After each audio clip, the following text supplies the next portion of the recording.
Good morning विद्यार्थी मित्रों। कक्षा 11 विषय भूगोल पाठ 11 वातावरण की वाष्प। पिछले वीडियो में हम लोगों ने वाष्प के महत्व के बारे में जाना था। इस वीडियो में वाष्पीभवन के बारे में पढ़ेंगे। सूर्य की गर्मी से जल के वाष्प बनने की क्रिया को वाष्पीभवन कहते हैं। ये वाष्पीभवन की परिभाषा है कि सूर्य की गर्मी से जल के वाष्प बनने की क्रिया को वाष्पीभवन कहते हैं। तापमान ज्यों-ज्यों बढ़ता जाता है, वाष्पीभवन की क्रिया त्यों-त्यों तीव्र बनती जाती है। यानी जितना गर्मी बढ़ती है, वाष्पीभवन की क्रिया उतनी अधिक होती है। हवा में अधिक से अधिक वाष्प समाहित हो जाती है। जब तक हवा में वाष्प को धारण करने की शक्ति रहती है, तब तक वाष्प हवा में मिल जाती है। अर्थात हवा के संपूर्ण संतुष्ट होने तक वाष्पीभवन की क्रिया होती रहती है। वाष्पीभवन की तीव्रता का आधार मुख्य रूप से तापमान, हवा की शुष्कता और पवन की गति पर आधारित है। जैसा कि मैंने आपको ऊपर बताया कि जितना अधिक गर्मी होता है, उतना अधिक ही वाष्पीभवन होता है। गर्मी और सूखी हवा में वाष्प धारण करने की क्षमता अधिक होती है, जो वाष्पीभवन की तीव्रता में वृद्धि करता है। शीत ऋतु की अपेक्षा गर्मी की ऋतु में वाष्पीभवन अधिक होता है, क्योंकि गर्मी की ऋतु में गर्मी अधिक पड़ती है, तो वाष्पीभवन की क्रिया भी अधिक होती है। भूमध्य रेखीय प्रदेश में सबसे अधिक वाष्पीभवन होता है, क्योंकि वहां पर अधिक गर्मी पड़ती है, जिसकी वजह से वाष्पीभवन की क्रिया भी अधिक होती है। जबकि ध्रुव प्रदेश में वाष्पीभवन की क्रिया अत्यंत मंद पड़ जाती है, क्योंकि वहां की हवा में नमी का प्रमाण होता है। इसकी वजह से वहां पे वाष्पीभवन की क्रिया अत्यंत मंद पड़ जाती है। और भूमध्य रेखीय प्रदेश में वाष्पीभवन की क्रिया अधिक होती है।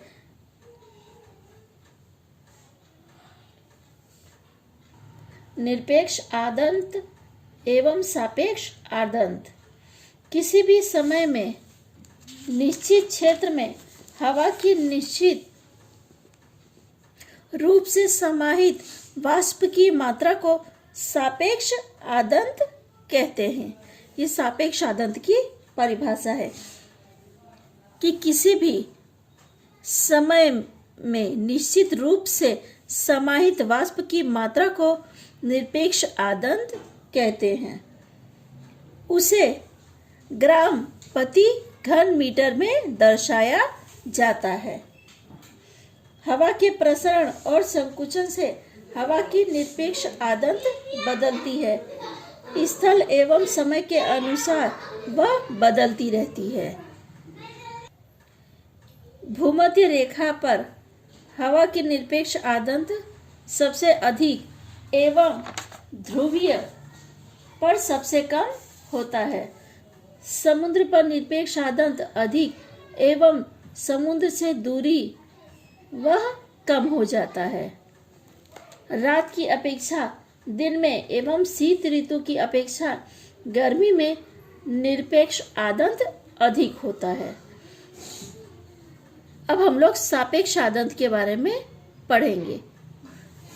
निश्चित तापमान पर निश्चित क्षेत्र की हवा में निहित वाष्प की मात्रा और उसी हवा की अधिक से अधिक वाष्प धारण करने की शक्ति, इन दोनों के अनुपात को सापेक्ष आदर्त कहते हैं।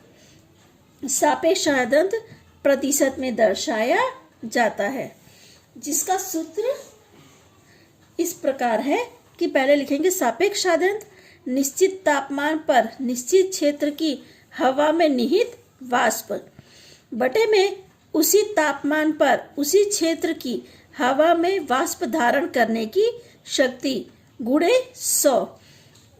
ये इसका सूत्र है। ये सूत्र आपको याद रखना होगा। अक्सर एग्जाम में पूछा जाता है कि सापेक्ष आदर्त का सूत्र क्या है? तो आपको बताना पड़ेगा निश्चित तापमान पर निश्चित क्षेत्र की हवा में निहित वाष्प बटे में उसी तापमान पर उसी क्षेत्र की हवा में वाष्प धारण करने की शक्ति गुणे 100। इस तरह इसका सूत्र है। तापमान में होने वाली कमी वृद्धि के साथ हवा की सापेक्ष आदर्त में भी घटना बढ़ना होता रहता है।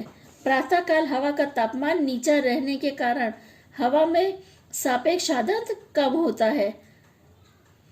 स्थलीय खंड की अपेक्षा समुद्र पर की हवा में तथा खुली जमीन की अपेक्षा जंगल क्षेत्र की हवा में सापेक्ष आदर्त अधिक होता है। अगला टॉपिक है हमारा घनीभवन। घनीभवन तथा उसके स्वरूप।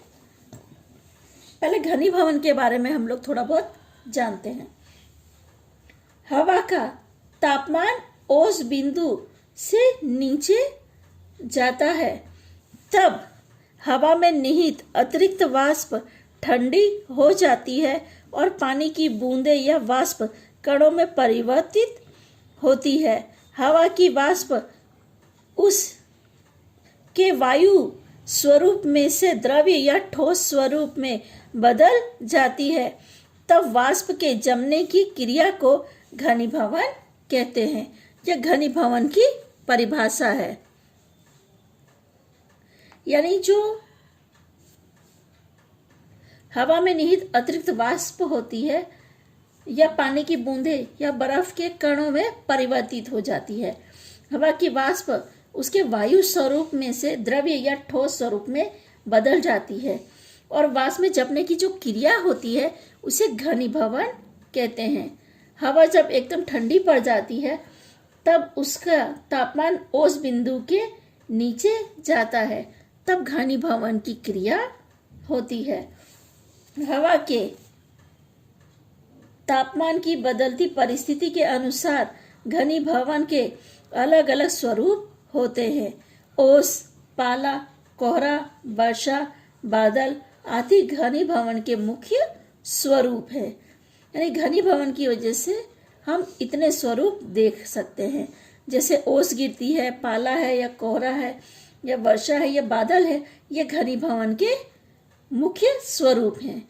ये मानव, प्राणी और वनस्पति पर प्रत्यक्ष या परोक्ष रूप से गहरा प्रभाव डालते हैं।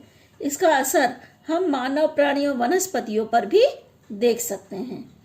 पहला टॉपिक है ओस। पृथ्वी की सतह की नजदीक की हवा में निहित वाष्प पृथ्वी की सतह के ठंडे भागों या पदार्थों पर पानी की बूंदों के रूप में जमती है तो उसे ओस कहते हैं।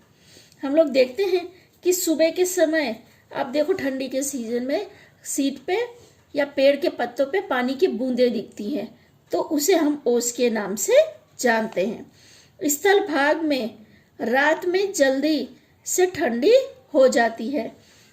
यानी आपने पहले ही पढ़ा है कि जो स्थल भाग है वो जल्दी गर्म होता है और जल्दी से ठंडा भी होता है। तो जो स्थल भाग है रात में जल्दी से ठंडा हो जाता है, तब उसके संपर्क में निहित हवा भी ठंडी हो जाती है। यानी स्थल भाग ठंडा होगा तो उसके संपर्क में आने वाली हवा भी ठंडी हो जाएगी। इस प्रकार ठंडी हुई हवा का तापमान औस बिंदु से भी नीचे जाता है।